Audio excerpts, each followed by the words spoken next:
अस्सलाम वालेकुम। ये हमारी आज की वीडियो है इंडिया और चाइना के करंट जो कॉन्फ्लिक्ट है उसको लेकर कि ये बुनियादी तौर पर इसका बैकग्राउंड क्या है। इसमें नेपाल और चाइना इंडिया के खिलाफ इतना रेजिस्ट क्यों कर रहे हैं, ये झगड़ा क्यों हो रहा है। सबसे पहले हम नेपाल की तरफ आते हैं। अब ये नोट फरमाइए कि साल है 1816, ईयर 1816। एक तरफ ब्रिटिश एम्पायर है और एक तरफ नेपाल है। इनके दरमियान एक कॉन्ट्रैक्ट तय पाता है, एक बाउंड्रीज का तयन किया जाता है, जिसका नक्शा भी बाद में 1827 में बाकायदा इशू किया गया। इस कॉन्ट्रैक्ट के तहत एक दरिया है जिसको दरियाए महाकाली कहते हैं, ये वहां बहता है और ब्रिटिश एम्पायर ने यह तय किया कि इसके एक तरफ ब्रिटिश एम्पायर होगी, यानी साउथ में, साउथ वेस्ट कह सकते हैं, और जो नॉर्थ ईस्ट होगा वो साइड नेपाल की होगी। और जब ब्रिटिश एम्पायर खत्म हो गई और पाकिस्तान और हिंदुस्तान बन गए तो उस वक्त भी ये मुआहिदा ज़ाहिर इन्फोर्स रहा। उसके मुताबिक ही ब्रिटिश एम्पायर ने इसको आगे प्रोसीड किया। अब इंटरेस्टिंगली इस दरिया की जो नॉर्दर्न साइड है, जो इसका शुमाली हिस्सा है, उसमें दो ट्रिब्यूटरीज बनती हैं। एक बड़ी शाख है और एक छोटी शाख है। बुनियादी तौर पर दरिया वो बड़ी शाख को ही कहते हैं, छोटी ट्रिब्यूटरी तो उससे निकली है। तो वो जो बड़ी शाख है उसके एक तरफ इंडिया है, एक तरफ नेपाल। ये बड़ी शाख को नक्शे के मुताबिक बाउंड्री बनाया गया था। इंडिया के बड़े हिस्टोरिकल ताल्लुकात रहे हैं नेपाल से। हिंदू हैं, उनके हिंदू भाई हैं, और इंडिया बहुत प्रोटेक्शन भी देता रहा है नेपाल को। जितना भी सप्लाई है, जितनी भी सप्लाई जाती है नेपाल को, वो बरास्ता इंडिया ही जाती है। तो नेपाल बहुत हद तक डिपेंडेंट रहा इंडिया पर, लेकिन उन्होंने अपने इलाकों को कभी भी नहीं छोड़ा, वो उसको क्लेम करते हैं। इंडिया ने अपने वजूद में आने के बाद जब चाइना के साथ उसकी वॉर शुरू हुई, खुसूसन 1962 में, तो इस बड़ी ट्रिब्यूटरी और छोटी ट्रिब्यूटरी जो शुमाली हिस्सा है दरिया का, जो नेपाल का हिस्सा की जगह बनती है उन दोनों शाखों के बीच में, उसके बीच में अपनी फौज पहुंचाई। नेपाल ने इजाज़त दी क्योंकि चाइना से उस वक्त लड़ना था। उस वक्त चाइना और इंडिया सिमिलर सिचुएशन में थे, दोनों भी डेवलप हो रहे थे, दोनों में बहुत ज़्यादा डिफरेंस नहीं होता था तब। तो नेपाल ने जगह दे दी। उसके बाद इंडियन फौजी वहां पे मुस्तकिल बैठे रहे। अब रिसेंटली नेपाल में कुछ साल पहले एक ज़ल्ज़ला आया था। उस ज़ल्ज़ले में इंडिया से ज़्यादा चाइना ने नेपाल की हेल्प की। 2015 में नेपाली पार्लियामेंट ने अपना नया कॉन्स्टिट्यूशन, अपना नया आइन पास किया। इंडिया ने उस आइन के ऊपर शदीद एतराज़ किया। इस बात को नेपाल ने पसंद नहीं किया क्योंकि ये किसी मुल्क की सॉवरेनिटी का मामला है। वो अपना लॉ बना रहे हैं, कोई बाहर से जाकर उनको डिक्टेट नहीं कर सकता कि आपने अपना लॉ कैसे बनाना। वो पहला कॉन्फ्लिक्ट है जिसने दोनों में बहुत बुरी तरह दरार डाल दी। पिछले साल 2019 में चाइनीज प्रेसिडेंट ने नेपाल का विजिट किया। उसमें नेपाल को $500 मिलियन इमदाद के तौर पे दिए। बहुत सारे कॉन्ट्रैक्ट्स हुए, तिजारती भी और हेल्थ से मुतल्लिक, इंफ्रास्ट्रक्चर से मुतल्लिक, जो चाइना ने वहाँ बिल्ड करने, क्योंकि चाइना चाहता है कि नेपाल को भी रास्ता मिले, नेपाल से निकल कर तिब्बत के शहर तक डायरेक्ट रोड बने। तो नेपाल चाइना की साइड पर हो गया। उसकी तमाम हमदर्दियां अब चाइना की तरफ झुक गई। नेपाल अपना वो दरीना मुतालबा जो वो इंडिया से करता रहा है पिछले कई दहाइयों से कि वो जगह जो हमने आपको आर्जी तौर पर दी थी आप उसको खाली कर दें। इंडिया ने कहा जी कि नहीं, ये जगह हमारी है। अब वो बड़ी शाख बाउंड्री नहीं है, छोटी शाख बाउंड्री है जो आपके नज़दीक है, उसको आप बाउंड्री तस्वर करें और चुप करके बैठे रहें। इस बात पर अब नेपाल ने रेजिस्ट किया। अब नेपाल को चाइना की बैकिंग है, चाइना की सपोर्ट है। पहले तो वो डरता था, नहीं कह सकता था। अब नेपाल ने स्टैंड ले लिया और अभी रिसेंटली आपने सुना होगा चंद दिन पहले बॉर्डर के ऊपर स्कर्मिशेस हुई हैं जिनमें इंडिया का एक फौजी जो है वो मारा गया है, एक जख्मी हुआ है नेपालियों की फायरिंग से और 2 फरार हो गए। ये ज़रूर ध्यान में रखें कि इंडिया की आर्मी में एक पूरी रेजिमेंट नेपालियों की है जिसे गोरखा रेजिमेंट कहते हैं। उसमें 45,000 बड़े ही वेल ट्रेंड ऑफिशियल्स हैं। तो ये इंडिया के लिए बड़ी मुश्किल सिचुएशन है नेपाल को हैंडल करना। अब हम आते हैं दूसरी साइड पे कि चाइना के साथ इंडिया को क्या मसला हम सबको पता है। कुछ बॉर्डर एरियाज हैं जिस पर दोनों मुल्क क्लेम करते हैं, उनमें से कुछ इंडिया के कब्जे में है जैसे लद्दाख है और कुछ चाइना के कब्जे में है जैसे अक्साई चिन है। अरुणाचल प्रदेश इंडिया के कब्जे में है, चाइना उसे क्लेम करता है। Arunachal Pradesh is a state in the east of India. जो ईस्ट इंडिया की ईस्टर्न स्टेट्स हैं जो बिल्कुल एक साइड पर हैं बांग्लादेश के करीब, जिनको इंडिया से एक बड़ा पतली सी एक थिन सी कॉरिडोर है जो जोड़ता है, जिसको चिकन नेक कहते हैं कि अगर कोई उसको जाके पकड़ ले चिकन नेक को तो इंडिया की सप्लाई उधर नहीं जा सकती। तो खैर वो अभी इस वक्त वहां पर इतना इशू नहीं बना जितना इशू इस वक्त इस साइड पर है। अब हम इधर आते हैं। इधर कैसे मसला शुरू हुआ? अप्रैल के 3 और 4 हफ्ते में चाइनीज फौज ने आगे बढ़ना शुरू किया उस एरिया में। उसकी वजूहात क्या है? क्यों ये चाइना ने सब कुछ किया, जबकि चाइना तो बड़ा खामोशी से बैठने वाला मुल्क है, वो अपने इकोनॉमी के ऊपर फोकस करता। इसकी वजूहात ये है, सबसे पहली वजह जहां से ये चीज ट्रिगर होती है, ये सबसे पहले जो कोविड-19 के सिलसिले में एक रेजोल्यूशन यूएसए ने यूनाइटेड नेशंस में प्रेजेंट की, इसमें चाइना को बहुत मुर्द इल्जाम ठहराया गया। उसमें ऑस्ट्रेलिया और इंडिया ने खसूसन बढ़ चढ़ कर यूएसए की सपोर्ट की, क्योंकि इंडिया एक नए प्लेयर के तौर पर अपने आप को प्रूव करना चाहता है कि वेस्टर्न कंट्रीज हमें यूज करें, चाइना और पाकिस्तान का बढ़ता हुआ इन्फ्लुएंस कम हो जाएगा, हमें यूज किया जाए, हमें पैसा दिया जाए, हमें नए वेपन्स दिए जाएं, हम इस जगह पर साउथ एशिया में यूएसए के राइट्स को प्रोटेक्ट करेंगे। ये इंप्रेशन वो देना चाहते थे। फिर उन्होंने दूसरा काम ये किया कि आर्टिकल 370 कश्मीर में जब ख़त्म किया तो उन्होंने अपनी कॉन्स्टिट्यूशन में अमेंडमेंट की और नया मैप एक जारी किया और उस मैप में लद्दाख को इंडिया का लाजमी हिस्सा बना दिया, जिसमें लद्दाख भी है और वो गोलान वैली भी है। ये बहुत सारे एरियाज हैं, उनको लाजमी हिस्सा बना दिया। फिर उसके बाद यहीं पर बात खत्म नहीं हुई। गलवान वैली को अपना हिस्सा तो शो कर दिया, लेकिन वहां पे भी नहीं रुका। उसके बाद वो एरियाज जो डिस्प्यूटेड एरियाज थे, डिस्प्यूटेड एरियाज वो इस तरह नहीं थे जैसे आज़ाद कश्मीर हमारा है या जो कश्मीरी साइड इंडिया के कब्जे में है वो। ये ऐसे एरियाज हैं जो नो गो एरिया समझ लें कि वहां पर कोई आबादी नहीं है, कुछ नहीं है, वो खाली है। दोनों मुल्कों में अंडरस्टैंडिंग है कि इसमें कोई आगे नहीं बढ़ेगा। लेकिन इंडिया की हिस्ट्री है, सियाचिन से लेकर तमाम चीज़ों को देखा जाए कि जिस जगह पे कोई नहीं होता और मुआहदा हो जाता है वो अक्सर उसमें चला जाता है। इंडिया ने क्या किया कि उन एरियाज में ब्रिजेस बनाए, वहां पर एयर स्ट्रिप एक बनाई, उसके बाद रोड्स बनाई, यानी हर वो काम किया जो उसको नहीं करना चाहिए था।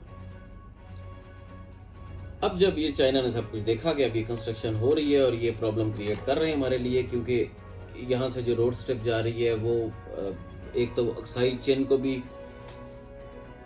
अप्रोच करती है, जिसके जरिए इंडिया तेजी के साथ अपना फौजी सामान ले जा सकता है चाइना से फाइट करने के लिए। दूसरा, कश्मीर में भी ले जा सकता है, सियाचिन में ले जा सकता है। इंडिया का तो मकसद ही ये था कि ये रोड बनेगी, दौलत बेग रोड जो है, तो उसके जरिए हम दौलत बेग ओल्दी रोड, तो हम अब हर जगह पे फौरी तौर पर अपना सामान रसद पहुंचा सकते हैं। हम फाइट करने की पोजीशन में होते हैं अपनी बाउंड्री एरियाज पे और आसपास के नेबर्स को तंग भी कर सकते हैं। तो चाइना ने अप्रैल के 3 और 4 हफ्ते में आगे बढ़े और उसी नो गो एरिया में जहां इंडिया अपनी कार्रवाइयां कर रहा था, नो मैन जोन में, वो भी वहां घुस गए।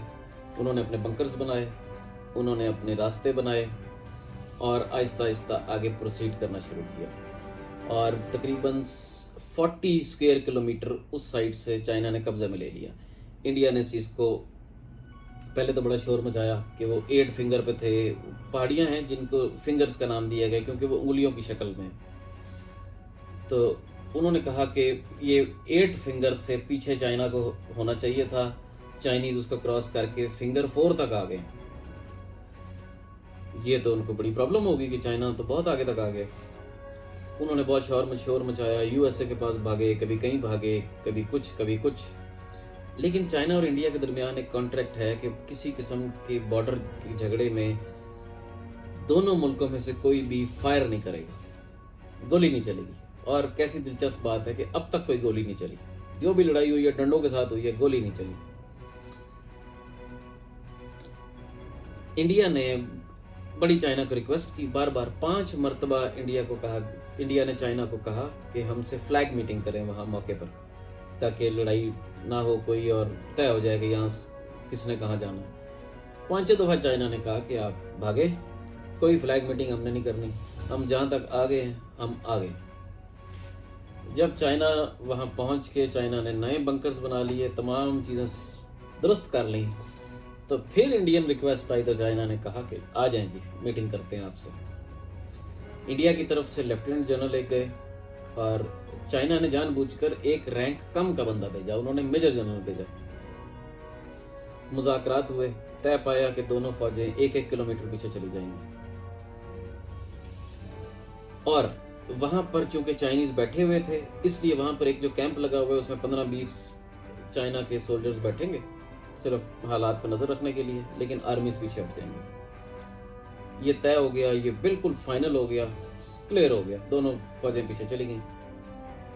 इंडिया में इलेक्शन आ रहे हैं रियासत बिहार में। इंडिया की आदत है कि जब भी इलेक्शन होता है वो ऐसी कोई ना कोई करतूत किसी न किसी बॉर्डर पे करता है और उसके जरिए वो वोट हासिल करता है।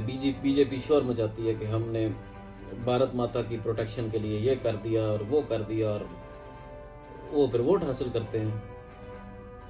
तो अब उन्होंने ये प्लान किया, उन्होंने 200 फौजी, जिसको लीड कर रहे थे इंडिया के एक लेफ्टिनेंट कर्नल, 2 मेजर थे, गालबन ये कैप्टन थे और बाकी फौजी थे, टोटल 200।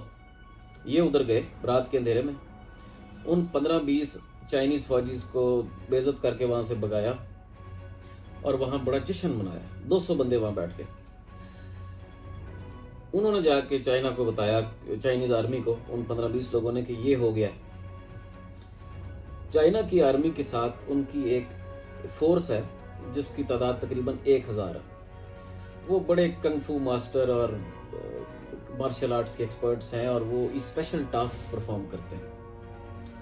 चाइना ने उनको रातों रात, उन्होंने सुबह होने का इंतजार नहीं किया कि कोई बात करनी है, कुछ करना, कुछ नहीं, उन्होंने रातों रात उनको बुलाया। उन 1000 बंदों ने उस पोस्ट को चारों तरफ से घेर लिया।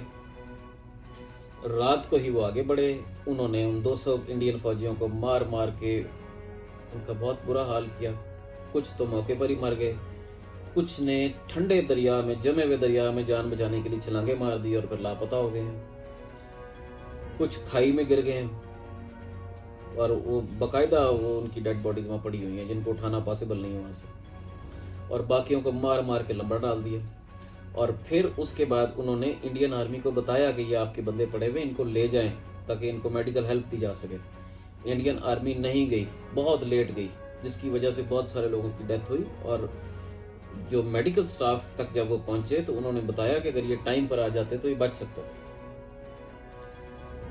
ये वाकया यहां तक हालात पहुंच गए।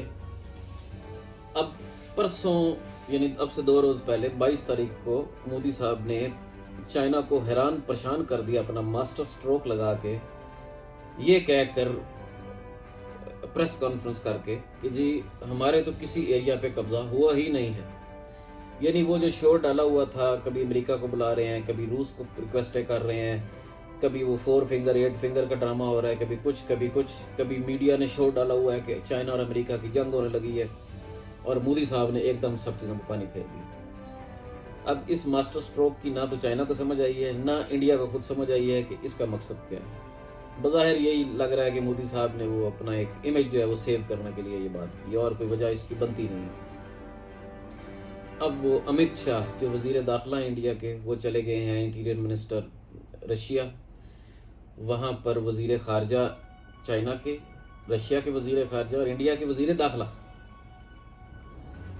ये वहाँ उन्होंने मीटिंग की और एक प्रेस रिलीज जारी किया है वीडियो लिंक पे, जिस पे पता लगा है कि रशिया ने इंडिया को कह दिया है कि चाइना जहां तक आ गया है वो आ गया है, आप वो पीछे नहीं जाना। उन्होंने, आपने अगर हमसे वेपन्स जो खरीदने के मुआहदे किए हुए हैं, जिसमें S-400 डिफेंस मिसाइल सिस्टम भी आपने मांगा हुआ है, उसको हम 2021 के दिसंबर तक रोक रहे हैं। अब बाकी वेपन्स को भी रोक रहे हैं, ये इकट्ठा ही आपको देंगे। और अब आप जो है वो इंसान बन के अपने खित्ते के जो मुल्क हैं उनके साथ ताल्लुकात ठीक करें, बजाय USA की तरफ छलांगे मारने के। और मजीद जो है वो कोई आगे नहीं बढ़ेगा। चाइना ने इस इसना में जब वो 200 फौजियों की फैंटी लगाई है तो गोलान वैली पे कब्जा कर लिया, गोलान रिवर तक आ गए हैं। ये इसका नाम गालिबन गलवान रिवर है, sorry I am sorry, Golan नहीं है, गलवान रिवर है और गलवान रिवर वैली है। सेकेंडली पैंगोंग का इलाका है, आपने फिल्म देखी होगी 3 इडियट्स, बड़ी खूबसूरत सी लेक है एंड में फिल्म के, उस फिल्म के एंड वाली जो वो लेक है वो पैंगोंग लेक है, जहाँ पे इंडियन फिल्म्स बनाते थे। अब वहाँ पे चाइनीज फौजी मौजूद है, वो उसको क्लेम भी करते थे और उन्होंने काबू भी कर लिया। प्लस इन 2 चीज़ों के अलावा वो इससे थोड़ा सा और आगे भी आ गए हैं, यानी उन हिस्सों को भी कवर कर किया है थोड़ा सा, जिनको वो क्लेम भी नहीं करते थे, लेकिन वो वहाँ भी पहुँच गए। ये है इस वक्त की करंट सिचुएशन। अब आप देखें कि आगे आगे क्या होता है इंडिया के लिए। अब ये सम अप कर देता हूं कि अब इंडिया के लिए प्रॉब्लम्स इस वक्त क्या है, ये बड़ी इंपॉर्टेंट चीज है।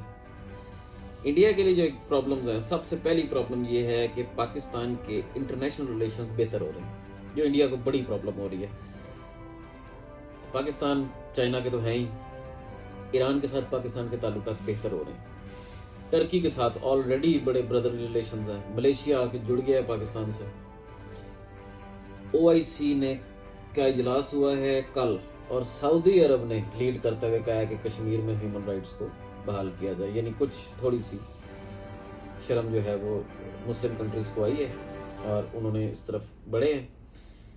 USA ऑलरेडी जितना मर्जी नाराज हो जाए, जो मर्जी कर ले, जब तक वो अफगानिस्तान में बैठे हैं वो पाकिस्तान से नाराजगी मुस्तकिल नहीं रख सकते। तो इंडिया दूसरी तरफ, इंडिया के सारे नेबर्स देख लें,